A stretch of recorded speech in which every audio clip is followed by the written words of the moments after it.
O racionamento continua e hoje tem corte de água no Paranoá, também Taquari, condomínio RK, Gama, além de algumas quadras do Lago Sul e parte de São Sebastião. E o governo do DF ganhou mais tempo para resolver o impasse da gestão do Hospital da Criança. O Instituto do Câncer Infantil continua à frente da unidade de saúde, pelo menos por enquanto. Depois de uma audiência de conciliação ontem à tarde, a Justiça estabeleceu 5 pontos que precisam ser regularizados em 15 dias. Entenda na reportagem. A Justiça deu prazo até o dia 10 de maio para que o GDF e o ICIP, instituto que gerencia o Hospital da Criança, apresentem soluções para o cumprimento dos requisitos necessários para regularizar o contrato de gestão da unidade. Até essa data, o instituto continua no comando do hospital e nenhum serviço deve ser interrompido. Após essa manifestação, o Ministério Público também deve se posicionar e só depois a Justiça deve decidir se vai conceder ou não o efeito suspensivo da sentença que condenou o ICIP por improbidade administrativa em dezembro do ano passado. Na denúncia, o Ministério Público do Distrito Federal apontou irregularidades na concessão da administração do hospital à entidade, que não teria qualificações para funcionar como organização social e não teria passado por uma licitação. A decisão proíbe o ICIP de firmar contratos ou receber benefícios de órgãos públicos durante 3 anos. O GDF subiu o tom e criticou a Justiça e o Ministério Público. Disse que não tem condições financeiras de assumir o Hospital da Criança. Na semana passada, como forma de protesto, representantes do governo, funcionários e familiares de pacientes deram um abraço simbólico no hospital. Expectativa, Cláudio Humberto, será que dá para atender esses pontos e seguir com a administração?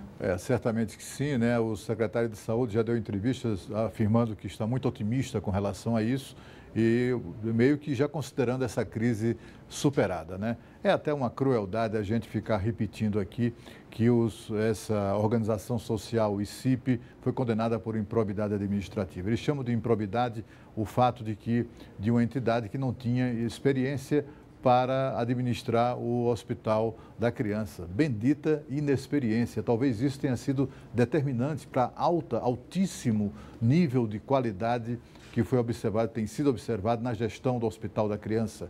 Pesquisas indicaram que 98,8% dos usuários aprovam com entusiasmo a gestão, 96,4% dos empregados também aprovam a gestão do ICIP no Hospital da Criança. É algo que orgulha Brasília. A acusação é tão cruel quanto a decisão que a confirmou de improbidade administrativa. Chamada de improbidade porque o ICIP não tinha experiência. É preciso lembrar, minha gente, que essa organização social foi criada pela Abrace. O que é a Abrace? A Abrace é uma associação de pais com crianças, de crianças com câncer, que se uniram, se juntaram, fizeram campanhas, reuniram dinheiro, construíram o Hospital da Criança, o equiparam e o doaram a Brasília. É um hospital público que tentaram destruir com isso, mas felizmente vimos aí o Tribunal de Justiça intervindo e positivamente e dando a oportunidade de esse trabalho seguir sem maiores sobressaltos. Olha, os deputados distritais desistiram de acabar com a chamada verba indenizatória, mas o benefício vai ser reduzido em 40%.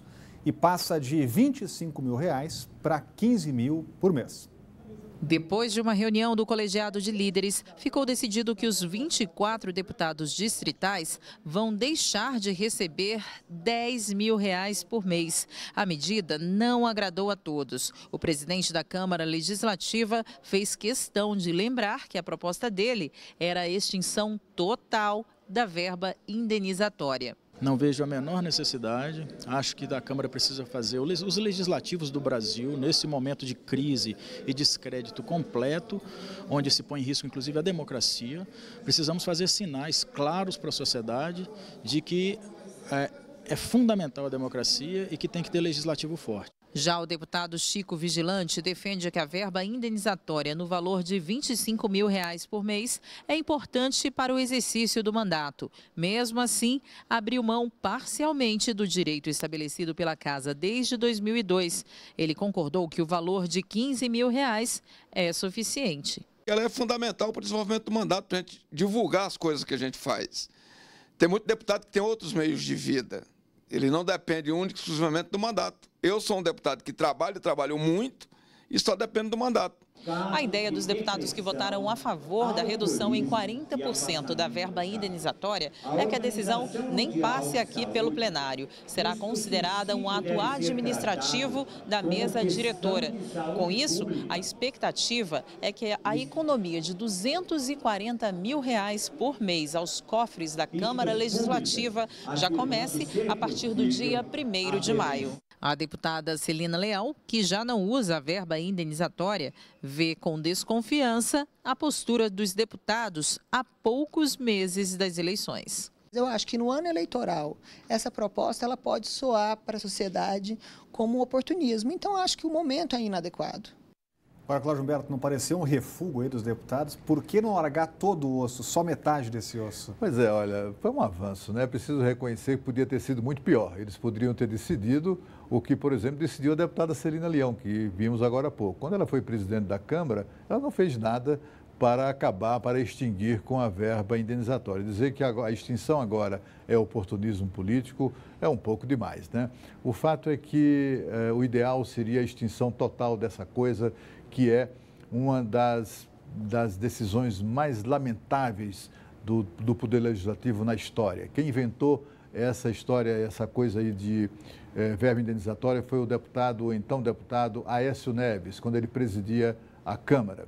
Ele, na verdade, tentou fugir da pressão, tentou escapar da pressão dos deputados por aumento salarial, e ele, em vez de dar o aumento, criou a verba indenizatória, para não passar pelo desgaste perante a sociedade de que os deputados tinham recebido aumento. Mas é de fato um dinheiro a mais que é acrescido aos vencimentos dos senhores parlamentares. Na Câmara dos Deputados, esse valor é de R$ 45 mil por mês, que são acrescentados aos 34 mil que ele já recebe de salários limpinhos.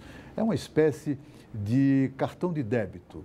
Eles têm R$ 45 mil, como os deputados distritais tinham 25 e agora caiu para 15, para gastar à vontade. Eles dizem que gastam isso para divulgar o mandato, como disse o deputado Chico Vigilante, mas eles podem gastar com tudo. Teve aquele deputado, aquele velhinho tarado lá do Maranhão, lembram? Ele gastou essa verba indenizatória para pagar até despesa de motel.